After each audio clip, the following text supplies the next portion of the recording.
Kern Government Television. Welcome to this week's Kern County Board of Supervisors meeting.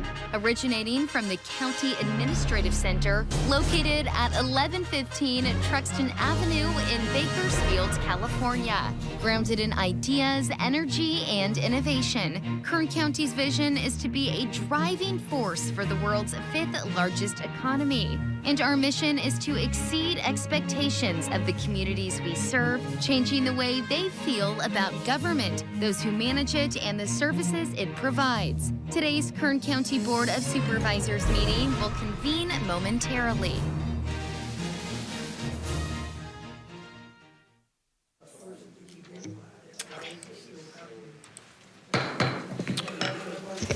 Welcome back.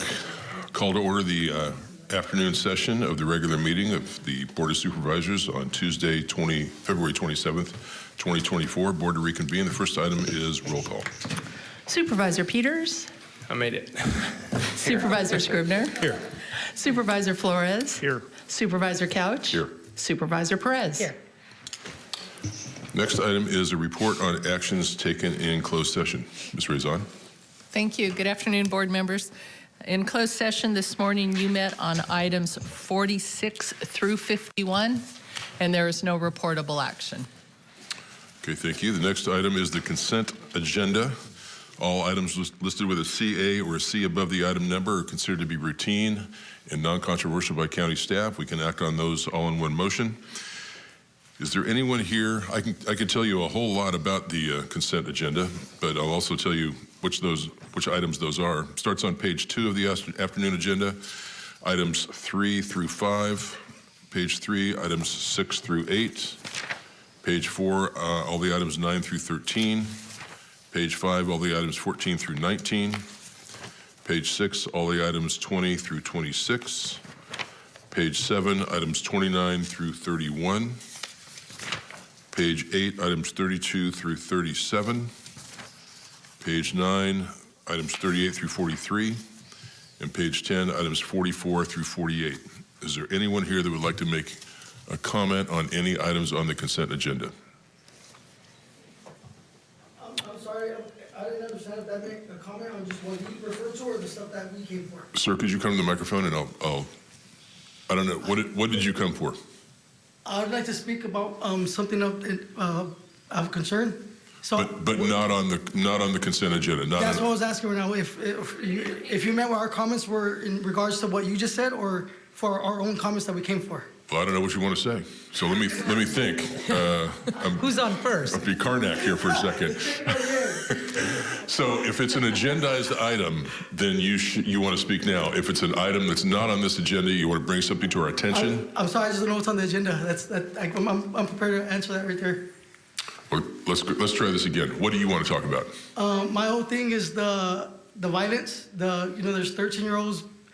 Okay, buying guns and stuff. you're not on the consent agenda. We're going to get to public statements right when we finish this, and then I'll get to you. Thank you. So, seeing no comments on the consent agenda, I'll return to the board for questions, comments, or action. Motion on consent. Second. If a motion and a second, please cast your votes. The motion is approved. All ayes. Thank you. That brings us back to page 2, item 1, which is public presentations. This portion of the meeting is reserved for persons to address the board on any matter that is not on the agenda but is under the jurisdiction of the board. We try to keep our comments to under 2 minutes. So anyone here like to make a public presentation? That's your cue. Come on up. All right, I want to speak on. Can you please state your name for the record? Yeah, my name is Carolina Hernandez, and I'm sorry. Can you say that again? Carolina Hernandez. Thank you. And I want to speak against kind of like the injustice that's happening a little bit out here, with the sheriffs, a little bit. Like there was an incident that happened in September, and I was attacked by a neighbor, and I feel that the sheriff, took her side, and it shouldn't be like that, and not just me, but there's a lot of other things that sometimes I feel the sheriffs, I'm gonna be honest, they're not handling things the right way. Like they're abused, like their authority, you know what I'm saying? Like for example, Jay Perez, he told me, he goes, you know what, it's okay, they're paying me by the hour anyways. And this lady, my neighbor, attacked me with a cane and brutally beat me, and she got away with it. You know, the DA said, you know what, she had no, in other words, she had no choice. She had no choice when she was making, you know, she had been constantly, you know, making noise for the past couple years, and the police would come out, and so the manager never did nothing about it. They would just tell me it's the manager issue, you know. So the managers never did nothing. So it was like, so that's what I'm trying to, I only have 2 minutes, so I just kind of want to see what we can do about why, you know, I mean, they're abusing, you know, their power, you know what I'm saying? They are, you know, and that's the honest truth, you know. I called the sheriffs, and they just sent me back to the DA. DA said, well, you know what, we can't help you. And there, she got away with it. So I feel very, how do you say it, like a lot of injustice and, you know, things that ain't right, you know, that's going on. Because she should have been behind bars, you know. And you know, I mean, think about it, she broke the wedding cane on me. And just for her, I was telling her to please be quiet, you know, just, you know, to have a piece of, everybody has a right to have a piece of, you know, a mind in their own home quiet, you know, and it was nothing like that. I had to quit college. I mean, I've been through a lot the past, you know, the past couple months of September. Like, it's been, you know, and my hand's still a little hurt, you know, injured, and I'm barely getting back to work and all that. I'm going to try to, but I just want to address why these police officers feel they can, you know, just, I mean, you know, just, you know, judge or being, you know, abusing their authority straight out, because that's what they did. Because, you know, I think it was Diaz that day on September, and he just came down and looked at me like the bad person just because I went up there, you know, because I told her please be quiet, and she hit me, you know. She like 350 pounds, and of course she got the best of me at the time, and she got the cane, and she just started hitting me with the wooden cane, and I have the shirt, I have proof, I have everything, you know, and police, I mean, the sheriff's just, you know, I ended up getting the one that got in trouble, you know. Ms. Hernandez, we only allow, it's Hernandez, right? Yeah. We only allow 2 minutes. Yeah, so I just kind of want to see what we can do about well, this. I want to try to direct you here a little bit. Okay. So, I mean, you know, and... There's a gentleman over here in a suit and tie.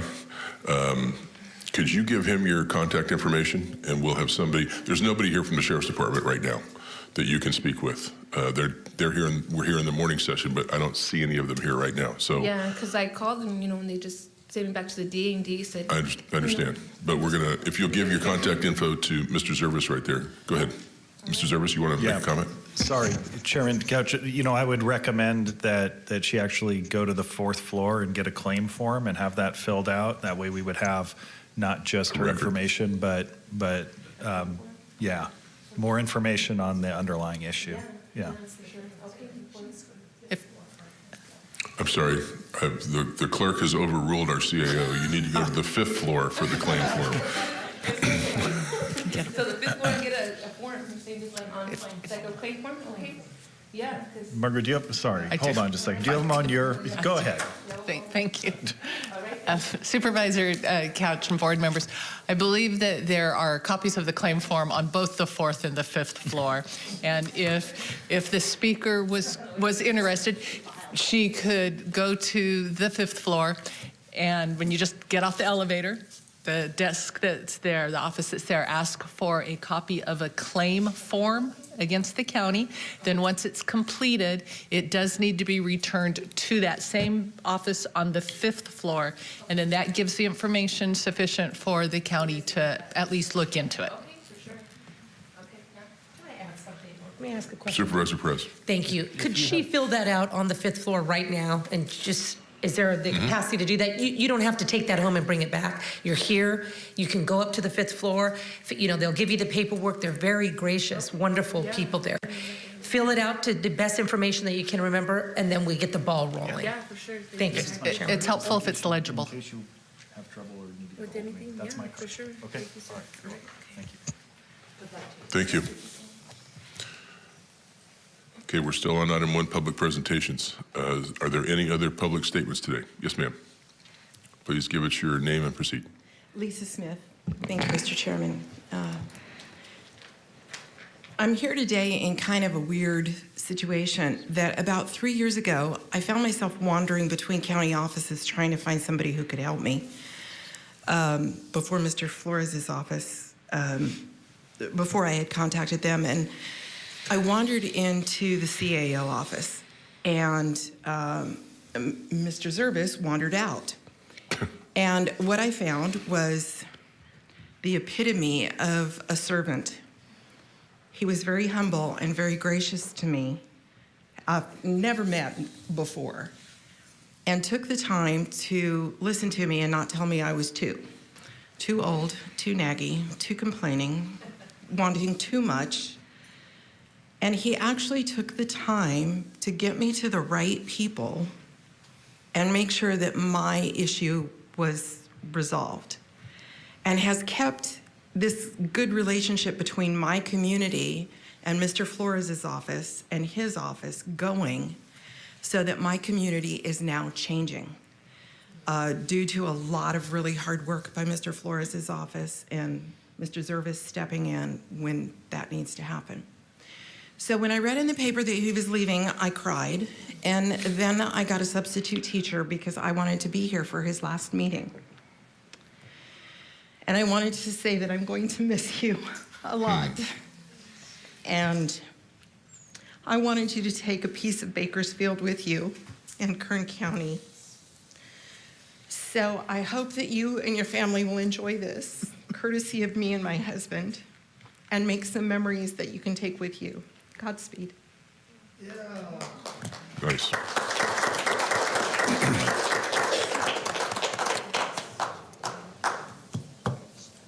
That doesn't happen in most counties. There were 5 people up here that were still a little emotional about the whole thing for a variety of reasons. But thank you for coming today. Any others? Chairman Couch. Yes. Would you like to respond, Mr. Service? Yeah, if you don't Sure. mind. Sure. So, Lisa, thank you. This is really thoughtful and totally unexpected. And so, that's what we do here, is to try to hear what the issues are in the community and work with, whether it's community members and the board and the various departments in the county to get things done and make things better. And so, it's touching that you came out today, and I just want to say thank you very much, and please extend my thanks to your husband. Yeah. Thank you, Mr. Service. Who'll be next? Hey, good morning, Board. David Fluart, Havilah, 1st District. We were just talking about claims a few minutes ago. I turned in a claim, I don't know, 10, 12 days ago, 2 weeks ago, something like that. Basically, I didn't get my candidate statement in the voter brochure thing. And usually, as you know, there's 3 ways to get your statement in, and one is to pay the money, which is $28.34, or the second one is to sign a waiver saying that you'll limit your contributions, your campaign contributions, or the third one is to file an indigent waiver form, which I call an indigent waiver form because the form is actually like 20 words long. And when you turn that in, it's supposed to go to the auditor controller, take a look at it, read the waiver, the indigent waiver, and then go to the county council, and they'd figure out where they wanted to go. And it's a 3-day process, and I even came back down to Bakersfield to see how that process was going, see if whatever. And basically when the voter brochure came out, it wasn't there. And pretty much the race is over and everything. And that's my one shot in the dark, is that statement. And I feel like it's an unforced error, maybe a stick in the eye, egregious failure to comply. I feel troubled. Not quite partisan sabotage. I don't know about that. That might be a little bit far, but definitely unfair to the people in the 1st District to have an informed choice. Nothing. Philip Peters is a great guy. I'm not really competing against him or anything like that.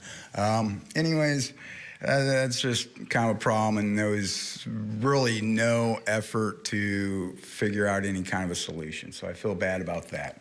And real quickly, because I had to go to an appointment this morning on the budget thing. Mr. Zervis, your humor is beautiful. I love it. I love how you say, despite the strong post-pandemic economic recovery, the CAO remains cautious. I would have to agree with that, and I do not blame you for moving to Florida, okay? I hope you go there, and from that point, you can help the world become much better, okay? So, you know, you had three uncertainties, inflation, Thank you, Mr. state Fluhart. budget, and federal budget, and that's a Thank good you. reason to go to Florida. All right, thank you. Thank you. Any other public statements today? Yes, sir.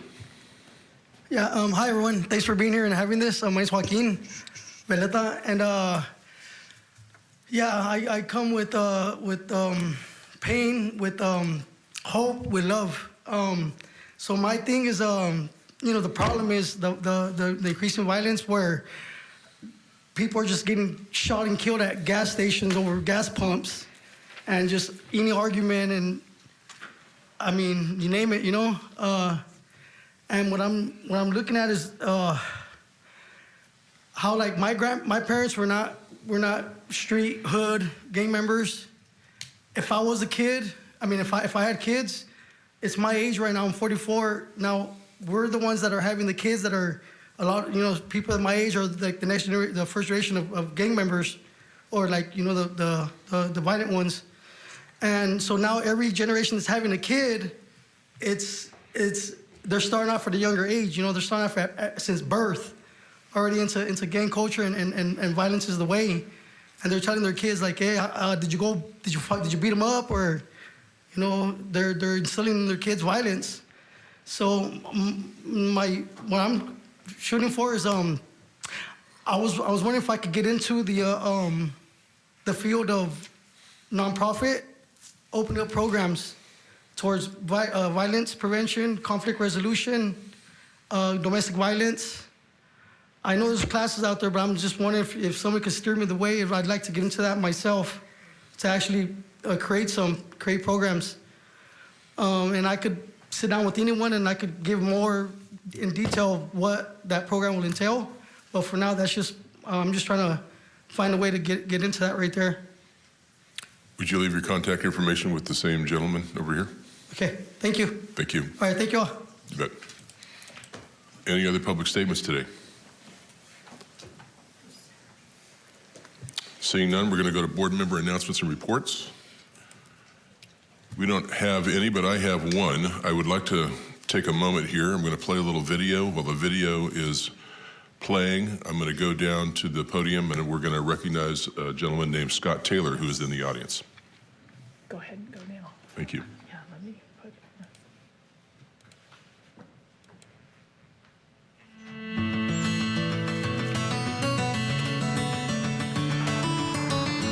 Lamont is a small community in unincorporated Kern County. We're about maybe 15 miles to the southeast of Bakersfield proper, primarily made up of Hispanic or Latino residents. Lamont Public Utility District, our responsibility is to provide clean, safe drinking water for our residents, our ratepayers, our constituents, and then we also operate 3.2 million gallon a day wastewater plant. Before I arrived as the general manager, before being hired, Lamont had just a huge amount of problems and issues. I just heard lots of horror stories when I got here. Prior to Scott being here, a lot of things happened, and it left an ugly taste in the community's mouth. We had a bad reputation in the water community, we had a bad reputation in Kern County as a whole. We just were a laughingstock for the most part. There was just one thing after another seemed to be a problem for the Lamont Public Utility District. And I really do credit Scott for really making a 180-degree turn. They've really turned this district around. The water quality issues that the community faces, the aging infrastructure that they face, those are the problems he needs to solve, and probably the biggest hurdle to overcoming that is funding. How are we going to pay for that? Because it's a disadvantaged community without a lot of resources available to them. and the improvements that needed to be made for the infrastructure are very costly. He's been extremely successful in obtaining grant funding for this district, and it took years, but he never gave up, and he never will give up. Once he gets his teeth into something, he's not going to let go of it until he's successful, and that's what this district needed. I just watched him day in and day out diligently striving to get the district better wells to where it wouldn't hurt the district financially. He secured a grant for $31 million that ensures that generations to come in Lamont will have clean water that they deserve. I think what Scott did was amazing. Obviously, he has a $31 million grant with no payback to the state. That's unheard of. Basically, what you did was create a brand new water district, in a sense, because your entire facility that pumps the water is all new, state-of-the-art. So this community, is set for the next 80 years. That doesn't come from someone just sitting in their office all day, you know what I mean? That comes from someone putting in the work, putting in those phone calls, going to 1 million meetings a day, you know what I mean? Standing in there and say, hey, I'm from Lamont Public Utility District and we need good water. He's like an unsung hero. You know what I mean? He's that guy that no one actually gives a lot of recognition to, but he works hard and does so much behind the scenes. At one point, there was a lady who had called us, this is several years ago, who had called and said that she couldn't drink the water. She didn't feel the water was safe. So I went to her house, I personally went to their house, drank the water out of the faucet. I said, there's nothing wrong with the water. Here's the data, here's the numbers, here's the testings. That lady drinks out of her faucet now. He saw the need in this community. He knew what the issues were, and he has been a fierce advocate for this community and the people that live in the community to get them the type of services that they deserve. Scott is unique and special in this Lamont community because he's turning it around in a way that hasn't been done before. This isn't pie in the sky that's going to happen sometime in the future. Scott is already implementing it and making it happen. I think that he deserves for someone to see how hard he has worked in turning this district around and to be acknowledged for just for who he is. He's an awesome guy. It's not what I've done, it's what we've done. I'm just steering the boat. But if you don't have somebody that works on the motors, makes sure it's still floating, fixes the holes, the boat doesn't leak, does the repairs and the maintenance, without those folks, you can have the best leader on the planet. You won't succeed. I'm very proud of what we have done here. We've done well.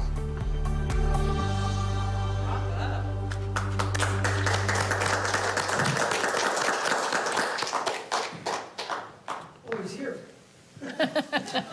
Members of the board, that video was produced by CalPERS. That's an award that CalPERS has gave to you last year.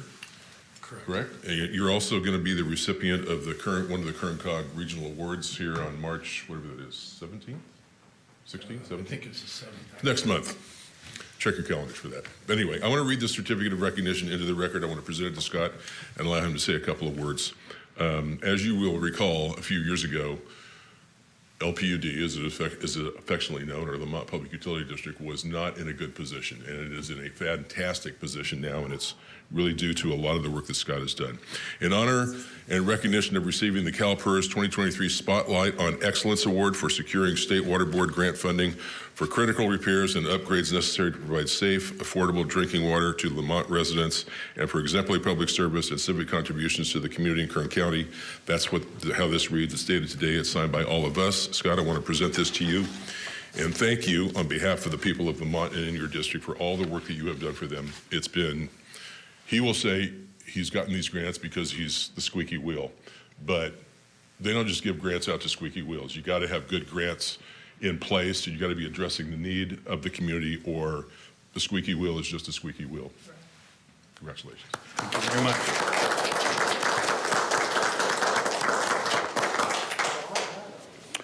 Thank you, Mr. Chairman, members of the board. I'll make this brief. I think the video speaks pretty clearly. I really can't elaborate too much on that. CalPERS did a great job for us, so I have to make sure that they get the appropriate credit for the video presentation. But what you saw in there is true. As Chairman Couch indicated, we've had a lot of issues over the years. You know, the internet doesn't die, so you can Google it yourself. I mean, we've been beat up, tore up, you know, accused, some of it valid. But what we try to do, and you'll notice I say we, because Mr. Zervis can appreciate this. He can be the CAO, but without, I don't know, 5,000 employees, you got nothing. So 8,000? 8,000 employees. So when I say we, it's we, LPUD as a whole, and the community. So I can tell you that on behalf of LPUD and myself, I mean, this is very humbling, but to some degree it's well-deserved, and we appreciate the recognition. One thing I would like to share, and Chairman Couch is kind of humble in his own way, he has been a real strong supporter of his district, of Lamont, Arvin, and the other areas within his district. So similarly, we're grateful for his assistance, his influence that he's been able to provide along the way. So in reciprocation, we're grateful for that help, because certainly it does make things move, makes the squeaky wheel a little easier to have somebody hear it. So we're very, very grateful for that. Mutual Admiration Society. Yeah, mutual admiration, but sometimes mutual admiration is factual. So I just want to make sure that we let him know that we appreciate this. So again, on behalf of the Lamont Public Utility District, its community, certainly I'm humbled by this, but understand my staff. I've got my crime partner right here, Letitia. Without folks like her, all the people that keep our water district functioning, this wouldn't even be possible. So on their behalf and ours, we're very grateful, and thank you very much. While I'm coming up, Mr. Vice Chairman, can you call the next item? Sure. Thank you.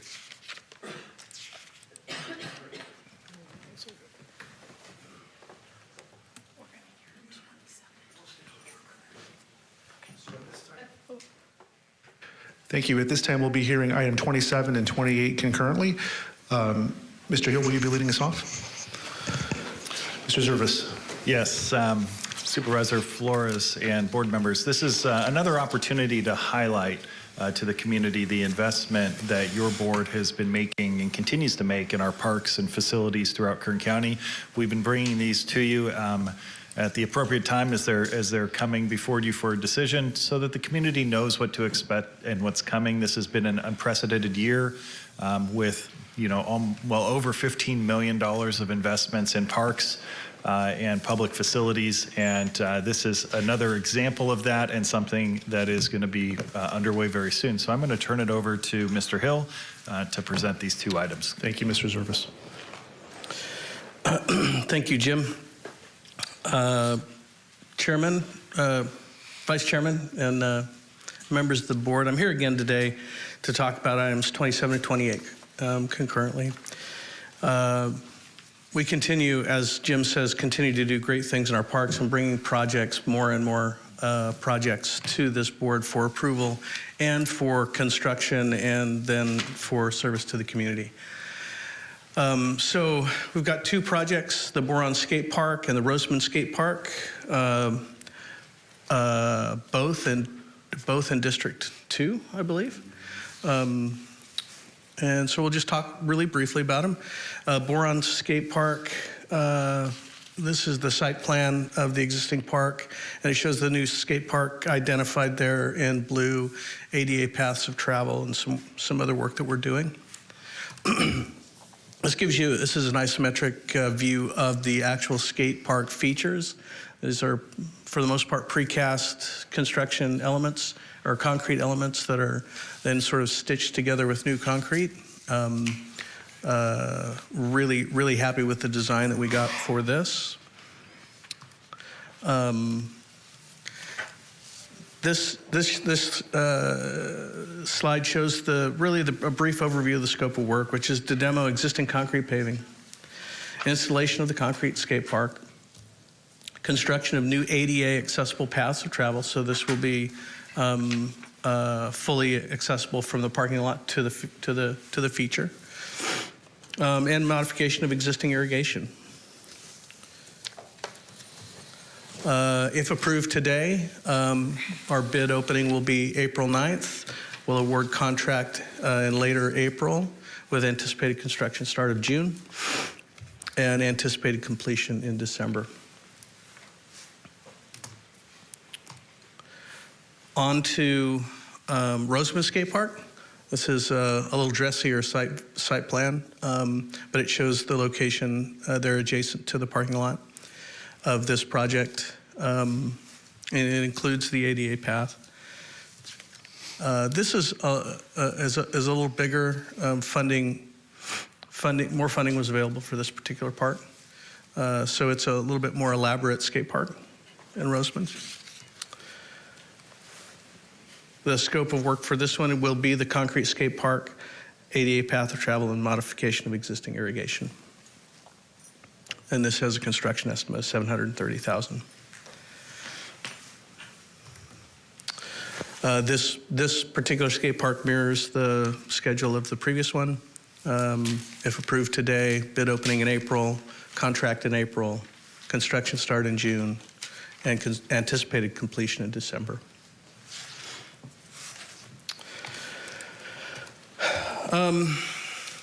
So therefore, it's recommended that your board make a finding on each of these projects that the project is categorically exempt from further environmental review per section 15301 of the state CEQA guidelines, approve the plans and specifications, authorize the chairman to sign, authorize general services to publish a notice to contractor in a newspaper of general circulation pursuant to Public Contract Code section 2125. The bid opening date is to be Tuesday, April 9th at 11 o'clock in the General Services Division. That's the same bid date for both of them. And that's the end of my prepared comments. I'm available for questions for these two projects, but I would also like, to make a couple of updates on other projects after the vote, if your board will allow. Sure. Supervisor Scrivener, do you want to make a comment first, or do you want to ask for the public comment first? For the public, please. Okay. Anyone here like to make a comment on this item before we return to the board? Seeing none? Thank you, Mr. Chairman. Well, these are a couple of exciting projects for two of our Eastern Kern communities. I love the completion dates, December 2024, so these are going to be Christmas presents for those two communities that we'll be excited to get to cut the ribbon for. I do want to point out that this is just more investments in parks and public spaces by the County of Kern that's happening throughout all 5 districts. I think, what are we looking at, around $49 million in this year alone in total park improvements. There are several other projects that are happening, not just in my district, but in other districts that I think Mr. Hill is going to talk about. But these two are coming on the heels of a major renovation of the Boron Community Center. So one of these skate parks going in close to that.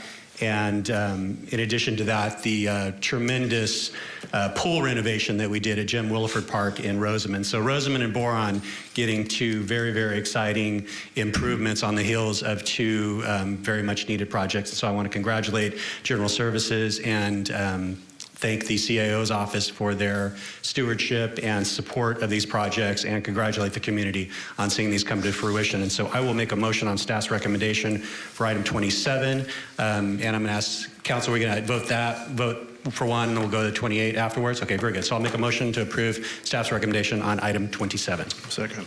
You have a motion and a second by Supervisor Flores. Please cast your votes. Chairman Couch, I wanted to jump in there real quick. I know, Jeff, you said you were going to talk about some other projects going on. Are you going to talk about what's going on out in with the Ridgecrest Parks as well as the Kern River Valley Skate Park? Supervisor Peters, through the chair, I have not prepared any comments about Kern River Valley, but I will be talking about Petroglyph and Leroy Jackson. Okay, thanks. Please cast your votes. The motion is approved. 4 ayes, 1 absent. Supervisor Perez. And now I will make a motion to approve staff's recommendation on item 28, assuming that public comment was open for both these items. To be on the safe side, does anyone here like to make a comment on 28 because you thought it was only 27? Seeing none, we have a motion. Motion. We have a motion by Scrivener. Second. We have a second. Please cast your votes. The motion is approved, 4 ayes, 1 absent. Supervisor Perez. Mr. Hill, you wanted to make an additional comment? Yeah, thank you, Chairman Couch.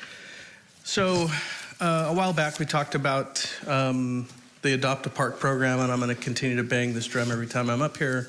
It's a great program. We're getting some traction. We've got the Greenfield Walking Group is a bona fide member, and they're doing work for us. We've also partnered with the Kern County Building Trades Pre-Apprenticeship Program. They've contacted us for planning a day of improvements at Bell Terrace Park sometime in the near future. We've also been approached by the National Ski Patrol for a collaboration with them to provide bike patrol along the bike path from Buena Vista to Lake Ming.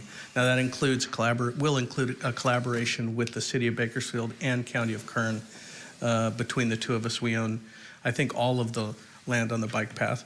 They did a presentation at the Parks and Recreation Commission last week, and it was well received by the Parks and Recreation Commission. So we expect further discussions with them about working with the city and becoming a partner for those services. So we're really excited about that. The Bell Terrace project is almost complete. In fact, the work on site is complete. We are waiting for the grass to get established for the next couple of weeks, and then we're going to pull the fences down, and that project will be complete and ready for playing. The kids are already playing on it, as you can imagine. Those construction fences are fairly easy to scale, but we're really seeing great things in that park. So that's Bell Terrace. Petroglyph Park shade sales and Leroy Jackson play area improvements are expected to be before your board. So I've got something for each supervisory district. Petroglyph and Leroy Jackson are expected to be before your board in May and July for approval of plans and specs, with construction starting in July and September. So those will be starting this summer. It's a good time for construction projects in that area. That will be shade sales over existing play structures at Leroy Jackson, or excuse me, at Petroglyph, and then the play area improvements include, tot lot, ADA surfacing, ADA access, all of that stuff. So we're excited to bring those projects to the board very soon. At Stramler Park, we have shade canopies going over all of the picnic area at Stramler Park. This is in District 3. There'll be ADA access, and as an alternate in that project, if funding is available, we are providing an alternate for additional or new lighting at the BMX track. I don't know if that will come to fruition. It is bid dependent. At Sam Lynn Ballpark, major renovation, ADA, locker room improvements, press box, field improvements, concession stand improvements, and parking lot as well. Those improvements, those projects will come before the board both in June, with contracts to be let in September. Further, in District 3, Hart Park Play Area is another big project that we've been working on for quite a while. That's a splash pad and a restroom and ADA parking and ADA access. I think that's 2 to 5 and 5 to 12-year-old play area. Those will also be a splash pad which will enhance the safety along the river by giving an alternative to children being in the river on the hot days.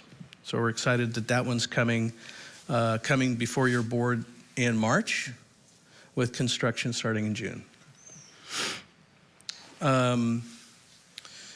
For District 4, the La Colonia project includes walking paths, solar lighting, electrical landscaping, community wall, a mural wall, basketball court, and some other features. That's a new park. There are 2 new parks that we're pursuing this year. That's one of the new parks. That's coming to the board in March as well, with construction starting in April. And then the biggie is the Lamont Park improvement. We've been working on this for quite a while. We expect this project to come before your board in April and start in June with completion of December 2025. That's within the grant terms. That project includes, this is the single most significant park project that the county has undertaken since, I believe, Panorama Park over 20 years ago. This project includes soccer field, tennis courts, new restrooms, splash pad, pavilion with outside courtyard, play equipment, exercise equipment, walking paths and benches, and lighting along the walking paths.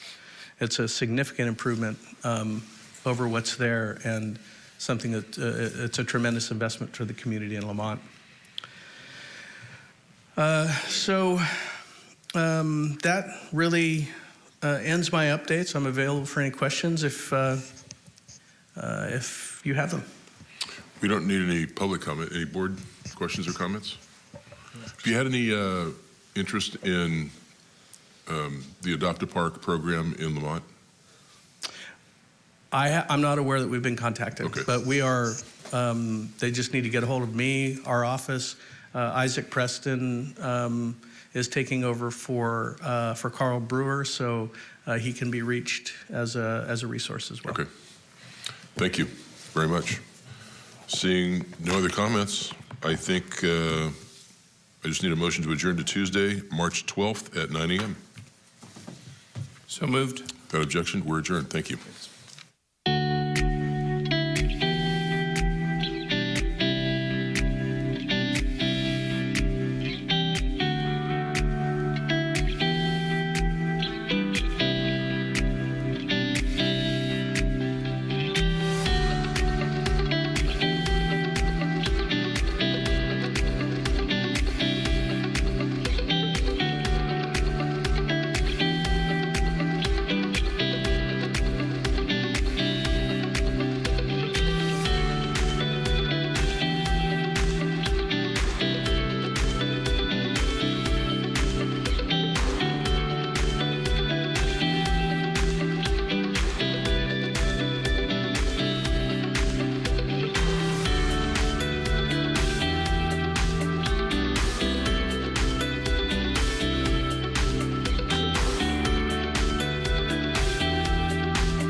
Applications too.